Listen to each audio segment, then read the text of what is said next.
अहम खबर है, ईरान के वजीर खारजा अब्बास अराक्ची मॉस्को पहुंच गए हैं। आज रूसी सदर व्लादिमीर पुतिन से मुलाकात करेंगे। ईरान के वजीर खारजा अब्बास अराक्ची मॉस्को पहुंच गए हैं। आज रूसी सदर व्लादिमीर पुतिन से मुलाकात करेंगे, जिसमें मौजूदा सूरत हाल पर तबादला ख्याल किया जाएगा। ईरानी वजीर खारजा अब्बास अराक्ची मॉस्को पहुंच गए हैं। आज वो रूसी सदर व्लादिमीर पुतिन से मुलाकात करेंगे। अहम खबर है, ईरान के वजीर खारजा अब्बास अराक्ची मॉस्को पहुंच गए हैं। आज रूसी सदर व्लादिमीर पुतिन से मुलाकात करेंगे। ईरान के वजीर खारजा अब्बास अराक्ची मॉस्को पहुंच गए हैं। आज रूसी सदर व्लादिमीर पुतिन से मुलाकात करेंगे, जिसमें मौजूदा सूरत हाल पर तबादला ख्याल किया जाएगा।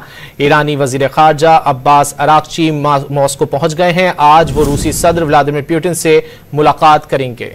अहम खबर है, ईरान के वजीर खारजा अब्बास अराक्ची मॉस्को पहुंच गए हैं। आज रूसी सदर व्लादिमीर पुतिन से मुलाकात करेंगे। ईरान के वजीर खारजा अब्बास अराक्ची मॉस्को पहुंच गए हैं। आज रूसी सदर व्लादिमीर पुतिन से मुलाकात करेंगे, जिसमें मौजूदा सूरत हाल पर तबादला ख्याल किया जाएगा। ईरानी वजीर खारजा अब्बास अराक्ची मॉस्को पहुंच गए हैं। आज वो रूसी सदर व्लादिमीर पुतिन से मुलाकात करेंगे।